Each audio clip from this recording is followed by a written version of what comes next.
कधी-कधी आयुष्य आपल्याला अशा वळणावर आणून ठेवतं, जिथे आपल्याला आपल्या जवळच्या लोकांवरही शंका घ्यावी लागते. आणि जेव्हा सत्य उघड होतं, तेव्हा फार उशीर झालेला असतो. ही कथा आहे शक्तीची.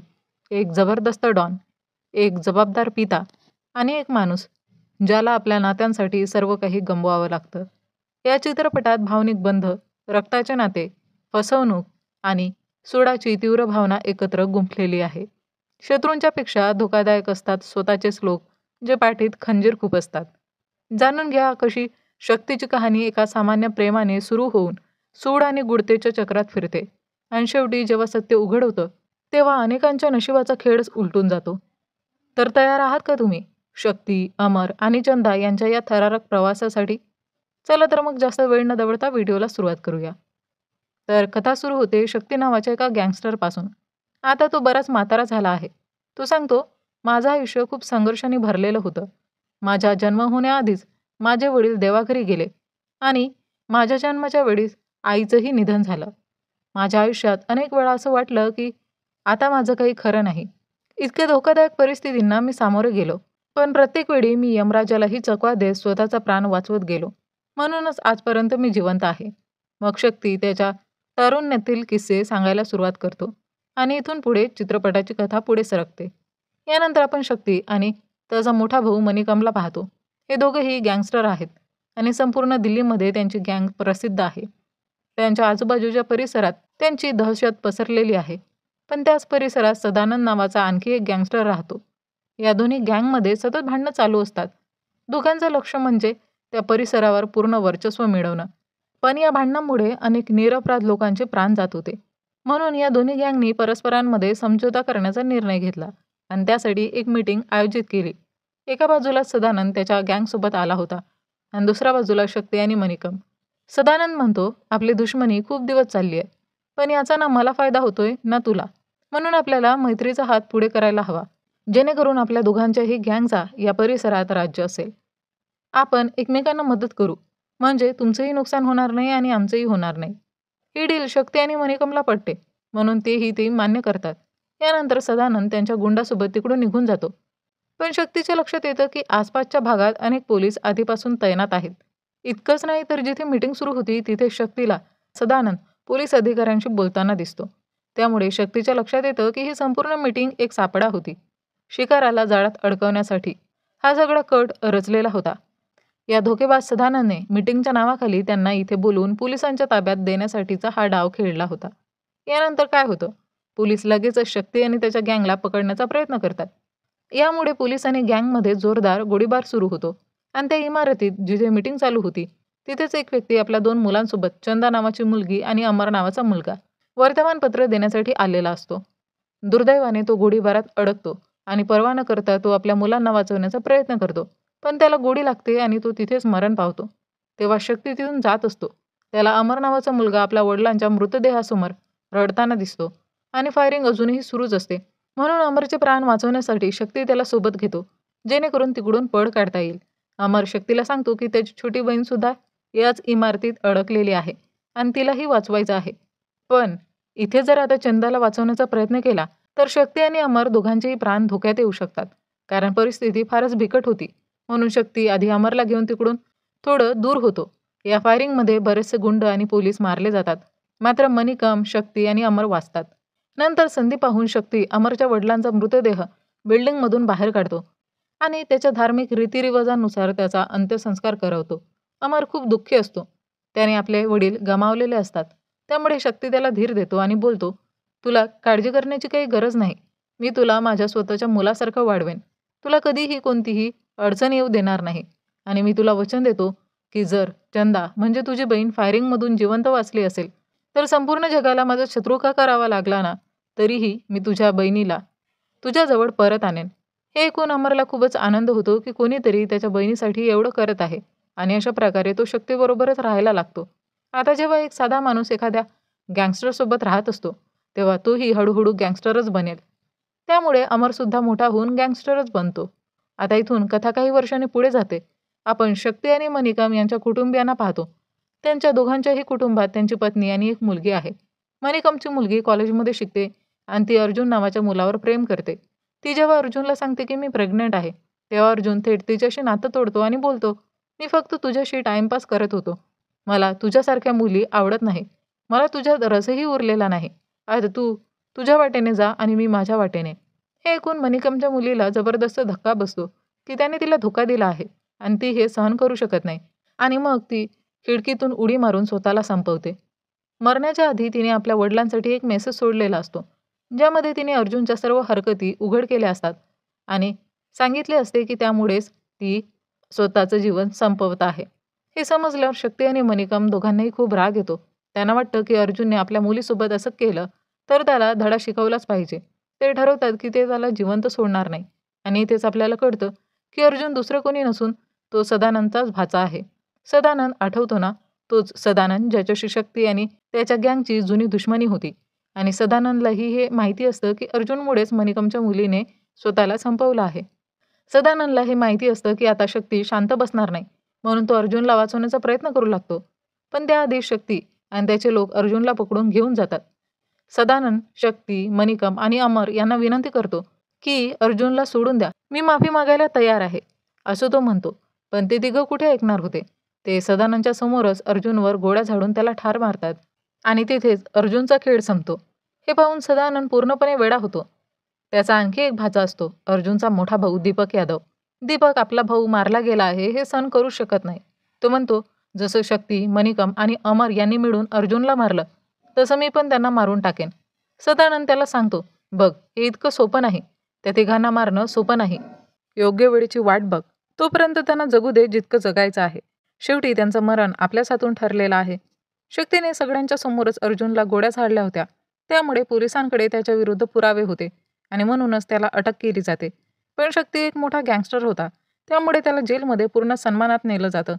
जेलमध्ये त्याला सर्व सुविधा दिल्या जातात आणि तिथूनच तो आपल्या गँगला आदेश देत राहतो. जेल त्याच्यासाठी जणू महालासारखंच होतं.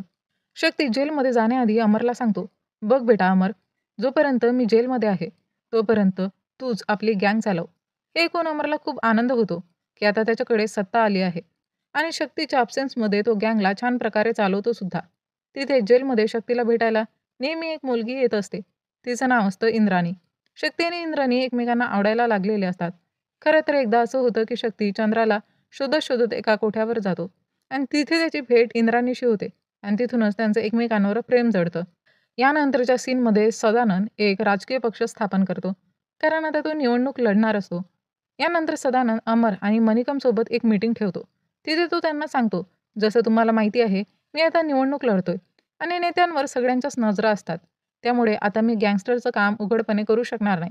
पण माझ्याकडे तुमच्यासाठी एक खास ऑफर आहे. माझ्या भागात जेवढे क्षेत्र येतात ते सगळे मी तुम्हाला देईन. त्या सगळ्या भागात तुमच्या गँगचं वर्चस्व राहील. माझे माणसंसुद्धा तुमच्यासाठी काम करतील.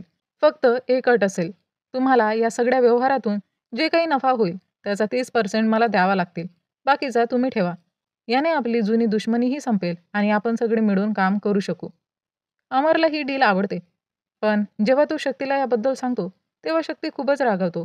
तो म्हणतो, तुम्हाला आठवते ना, यासारख्या एका डीलच्या बहाण्याने सदानंदने आधी एकदा आपल्याला फसवलं होतं. मी आता असा कोणताही धोका परत घेणार नाही. पण अमर म्हणतो, ही गोष्ट आपल्याला फायद्याची आहे आणि सदानंद आता राजकारणात बिझी असेल. त्याला आपल्याशी भांडण्यास वेळ मिळणार नाही आणि राजकारणात त्याचे शत्रूही खूप असणार आहे. त्यामुळे आपल्यावर लक्ष देण्याइतका वेळ त्याच्याकडे नसेल. शेवटी शक्ती नाखुशीने का होईना पण ही डील मान्य करतो आणि मग त्या भागावर शक्तीच्या गँगचं पूर्ण वर्चस्व सुरू होतं. कारण सदानंदच्या डीलनुसार तेच ठरलेलं असतं. सगळं काही नीट सुरू असतं. याच दरम्यान शक्तीला जेलमधून सोडवण्यात येतं. बाहेर आल्यावर सर्वात आधी तो आपल्या मुलीच्या लग्नासाठी एक चांगला वर शोधू लागतो आणि त्याला एक असा मुलगा सापडतो जो त्याचाच एक निष्ठावान माणूस आहे आणि त्या माणसाचा मुलगाही खूप शिकलेला असतो. पण सर्वात मोठी आनंदाची गोष्ट म्हणजे शक्तीची मुलगी सुद्धा त्या मुलावर प्रेम करत असते. मग काय, अजिबात वेळ न घालवता शक्ती आपल्या मुलीचं लग्न त्याच्यासोबत लावून देतो. घरात आनंदाचं वातावरण असतं. सगळेजण खूप खुश असतात, मनिकम वगळता. कारण मनिकमच्या मनात एकदा विचार आला होता की माझी मुलगी थोडी मोठी झाली की मी तिचं लग्न लावून देईन. पण त्यावेळी शक्तीने त्याला सांगितलं होतं, इतक्या लवकर लग्न का करायचं? तिला शिकू दे, पुढे जाऊ दे. शक्तीने मनिकमला सांगितलं होतं की तिचं लग्न लवकर करू नकोस. तिला कॉलेजला पाठव, तिला पुढे शिकव. त्यामुळे मनिकमनेही आपल्या मुलीची कॉलेजमध्ये ॲडमिशन करून दिली. पण तिथे काय झालं? आपण आधीच पाहिलं की अर्जुनच्या प्रेमाच्या नादात तिने स्वतःला संपवलं. म्हणून मणिकम विचार करू लागतो की आपल्या मुलीच्या मृत्यूला शक्तीच जबाबदार आहे. जर मी त्याचं ऐकलं नसतं तर कदाचित आज माझी मुलगी जिवंत असती. या विचारांमुळे हळूहळू त्याच्या मनात शक्तीबद्दल द्वेष निर्माण होऊ लागतो. यानंतरच्या सीनमध्ये शक्ती आपल्या काही साथीदारांसोबत कुठेतरी जात असतो. तेवढ्यात काही गुंड त्याला घेरतात आणि त्याच्यावर आणि त्याच्या माणसांवर गोळीबार सुरू करतात. या गोळीबारात शक्तीचे काही माणसं ठार मारले जातात आणि शक्तीलाही काही गोळ्या लागतात. पण कसंबसं तो आपला जीव वाचवतो आणि हा हल्ला करून घेतला असते दीपकने. आता दीपक म्हणजे कोण, तर अर्जुनचा मोठा भाऊ, ज्याला शक्तीने ठार केलं होतं. त्यामुळे दीपक बदला घेण्यासाठी आला होता. सदानंदला जेव्हा या घटनेबद्दल कळतं तेव्हा तो दीपकवर खूप चिडतो आणि म्हणतो, तुला माहिती आहे ना, आपण शक्तीच्या गँगसोबत एक डील केली होती की आता आपल्यात भांडणं होणार नाही. जर शक्तीला हे कळलं की हा हल्ला तू केलास तर तो आपली डील मोडून टाकेल. म्हणून असं कर, काही काळासाठी दिल्ली सोड आणि मुंबईला जाऊन राहा आणि जोपर्यंत मी सांगत नाही तोपर्यंत परत येऊ नकोस. हे प्रकरण मी सांभाळतो. इकडे शक्तीला गोळ्या लागल्यामुळे त्याला हॉस्पिटलमध्ये दाखल केलं जातं. त्याला अजूनही माहिती नसतं की त्याच्यावर हल्ला कोणी करवला. त्याच फायरिंगच्या तपासणीसाठी नेमलेला एक पोलीस इन्स्पेक्टर असतो. त्याचं नाव असतं जय. जय शक्तीकडून गोळीबाराविषयी माहिती मिळवण्याचा प्रयत्न करतो, पण शक्ती त्याला काहीच बोलत नाही. तो म्हणतो, मला माहिती आहे, तू हे सगळं विचारून आमच्या बाकीच्या माणसांची माहिती काढून घेऊन त्यांना ठार मारायचं ठरवलं आहेस, त्यामुळे मी तुला काहीही सांगणार नाही. हे ऐकून जय म्हणतो, बघा, मी जर ठरवलं तर तुम्हाला आत्ताच एन्काउंटरमध्ये मारू शकतो. पण तुला मारून मला काय मिळणार? तुझ्यासारखा दुसरा गँगस्टर उद्या पुन्हा तयार होईल. म्हणून माझा दुसरा प्लॅन आहे. मी आधी त्या लोकांना पकडायचं ठरवलं आहे, जे तुमच्यासारख्या गँगस्टरना पाठिंबा देतात. जसं की पोलीस, नेते वगैरे. यांच्यामुळेच तुम्ही लोक इतक्या मोकळेपणे फिरता आणि मनमानी करता. म्हणून मला फक्त इतकं सांग, कोणता पोलीस अधिकारी तुझा साथीदार आहे? मी तुझ्या शत्रूंना पकडायला तुझी मदत करेन. ज्यांनी तुझ्यावर हल्ला केला त्यांनाही. आणि तुझे सगळे माणसेही सोडून देईल. बोल, डील मंजूर आहे का? पण शक्ती म्हणतो, मी नाही सांगणार. तू इकडून निघून जा. त्यावर जय म्हणतो, माझी ऑफर अजूनही ओपन आहे. कधी मन बदललं तर सांग. असं म्हणत जय तिकडून निघून जातो. जय गेल्यानंतर अमर हॉस्पिटलमध्ये शक्तीला भेटायला येतो. तेव्हा शक्ती त्याला विचारतो, मी जिथे जिथे गेलो तिथे तू नेहमी माझ्यासोबत होतास. मग त्या दिवशी तू कुठे होतास जेव्हा माझ्यावर फायरिंग झाली? शक्तीच्या मनात आता संशय सुरू झालेला असतो की कदाचित ही फायरिंग अमरनेच तर घडवून आणली नसेल. कारण शक्ती जेव्हा जेलमध्ये गेला होता तेव्हा त्याने संपूर्ण गँगची सूत्र अमरकडे सोपवली होती. त्यामुळे त्याला आता वाटायला लागतं की काय माहीत, अमर माझी जागा कायमची घेण्यासाठी माझा खून करायला इच्छुक असेल. एक तास अमरला कळतं की शक्ती त्याच्यावर संशय घेत आहे आणि हे त्याच्या मनाला लागून जातं.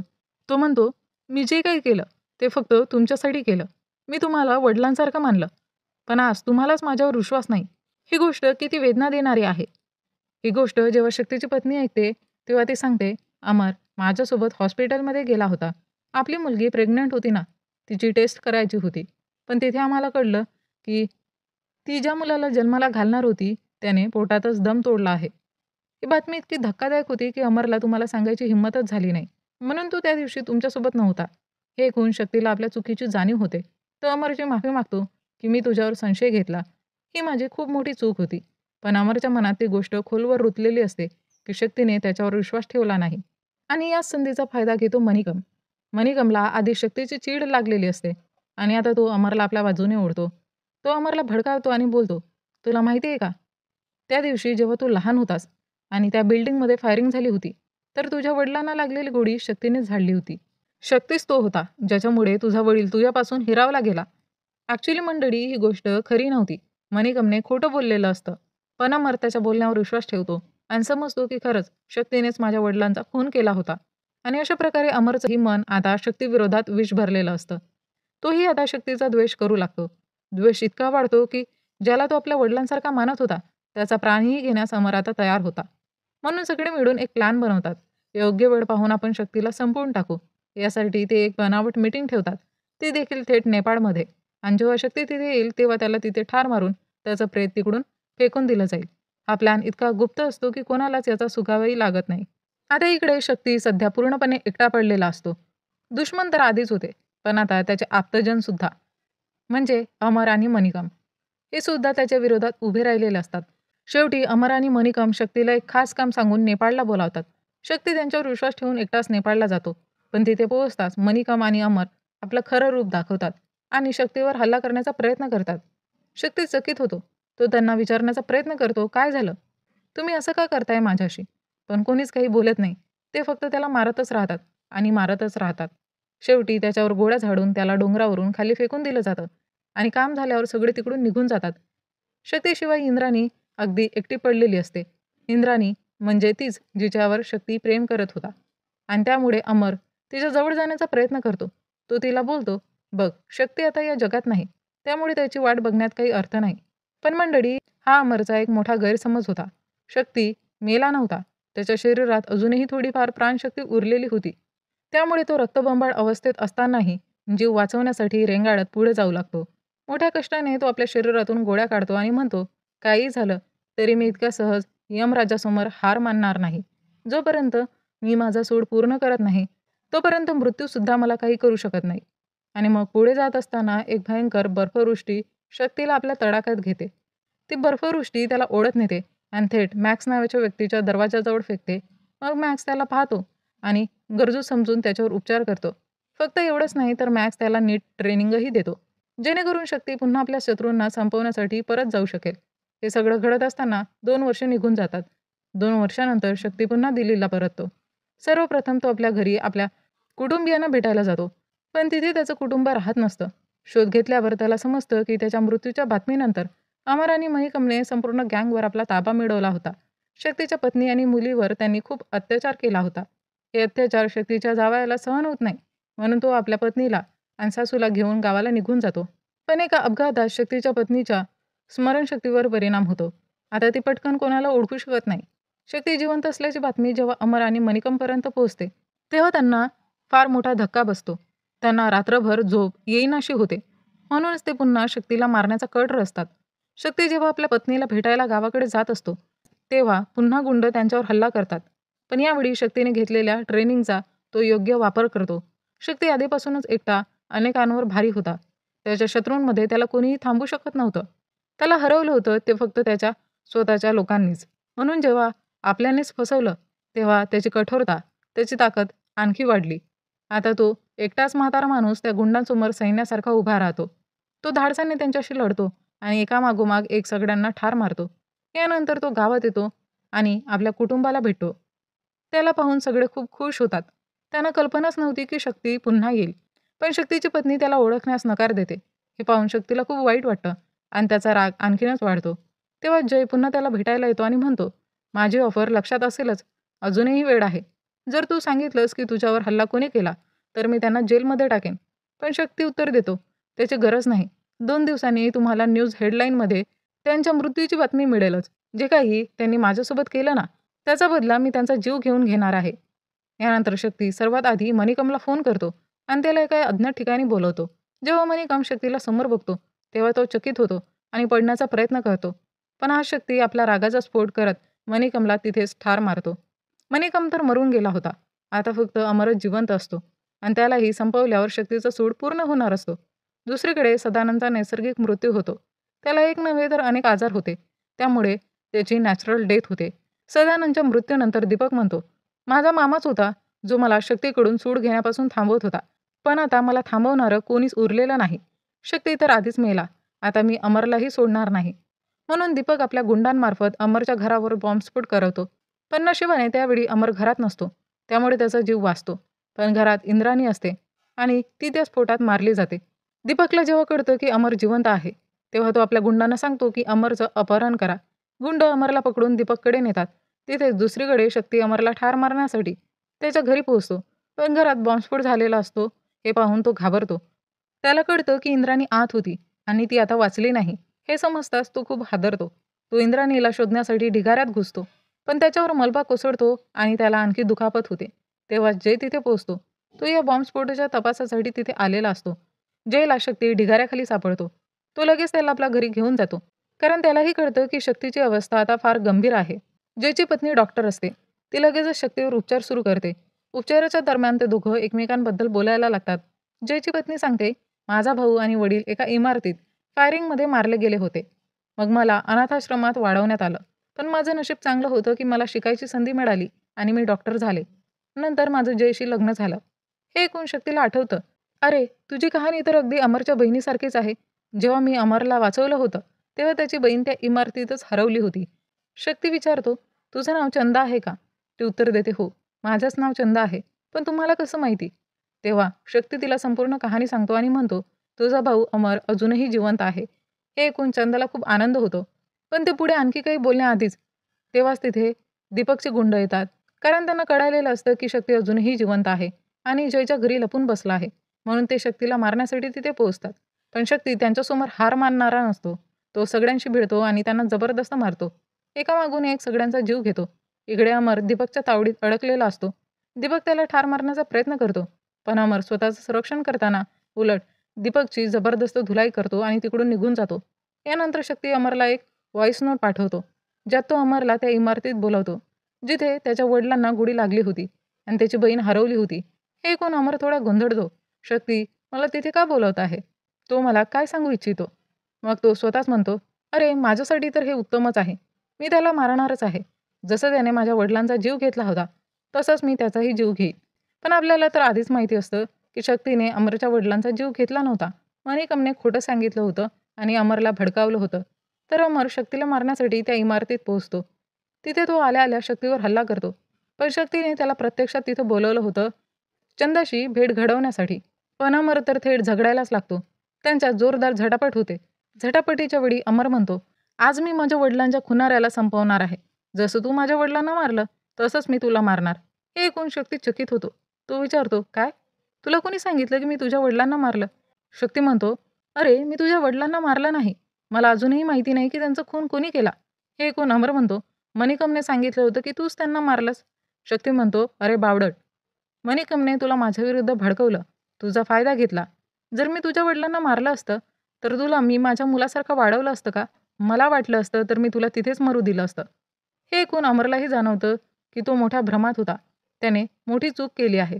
तो शक्तीची माफी मागतो आणि शक्तीही त्याला माफ करतो. शक्ती म्हणतो, मला तुला एका खास व्यक्तीशी भेटवायचं आहे. यानंतर तिथे चंदा येते आणि जसा अमर तिला पाहतो तेव्हा तो तिला ओळखतो आणि दोघेही भाऊ बहीण खूप खुश होतात. पण त्यांचा आनंद फार काळ टिकत नाही. कारण तिथे अचानक दीपक येतो आणि थेट अमरवर गोळी झाडतो. हे पाहून शक्ती खूपच संतापतो आणि तो दीपकवर गोळ्यांचा मारा करून त्याला जागीच ठार मारतो. पण अमरच्या अंगावर लागलेल्या गोळ्यांमुळे त्याची अवस्था खूपच वाईट होते. तो शक्तीला म्हणतो, तुम्ही तुमचं वचन पाळलंत. माझ्या बहिणीशी मला भेटवलंत. आता मला या आपल्या जगातून जाण्याचं दुःख नाही. इतकं बोलून अमर प्राण सोडतो. बिचारी चंदा जोरजोराने रडायला लागते. आता तर तिचा भाऊ एवढ्या वर्षानंतर तिला भेटला होता, पण तोही काही क्षणासाठीच. आणि आता तो तिला कायमचा सोडून निघून जातो. शक्तीच्या डोळ्यातही अश्रू असतात. तो अमरसोबत घालवलेले क्षण आठवतो, ज्याला त्याने आपल्या मुलासारखं वाढवलं होतं. पण चुकीच्या समजुतीने त्यांच्या नात्यात एवढी मोठी भिंत उभी केली होती की दोघं एकमेकांचे शत्रू बनले. आणि जेव्हा अमरला सत्य कळलं तेव्हा तो आपल्या चुकांची भरपाई करण्याच्या आधीच या जगातून निघून जातो. आता शक्तीच्या आयुष्यात कोणीच उरलेलं नसतं. म्हणून तो सर्व गैरकृत्य सोडतो आणि आपल्या जावयाच्या गावी जाऊन आपल्या मुली आणि पत्नीसोबत साधं शांत आयुष्य जगायचं ठरवतो. आणि मंडळी, हाच होता त्या चित्रपटाच्या सुरुवातीचा सीन, जिथे शक्ती आपली जीवन कहाणी सांगत असतो. आणि यासहच हा चित्रपट इथे संपतो. तर ही होती शक्तीची कहाणी. एक अशी कथा जिथे प्रेम होतं, विश्वास होता, पण गैरसमजाच्या जाळ्यात सर्व काही हरून बसला. शेवटी अमर आणि चंदा एकमेकांना भेटले, पण नशिबाला ते कबूल नव्हतं. शक्तीने दिलेलं वचन पूर्ण केलं, पण त्यासाठी त्याला आपलं सर्वस्व गमवावं लागलं. हे आपल्याला शिकवून जातं की नात्यांमध्ये संवादाची आणि विश्वासाची किती महत्त्वाची भूमिका असते. शेवटी शक्ती सगळं सोडून शांत जीवन जगायला निघतो, पण त्याचा प्रत्येक क्षण एका न भरून येणाऱ्या रिकामपणात हरवलेला असतो. तुम्हाला ही कहाणी कशी वाटली हे आम्हाला जरूर कळवा. चला तर मंडळी, भेटूया लवकरच एका नवीन व्हिडिओसोबत. तोपर्यंत टाटा, बाय बाय.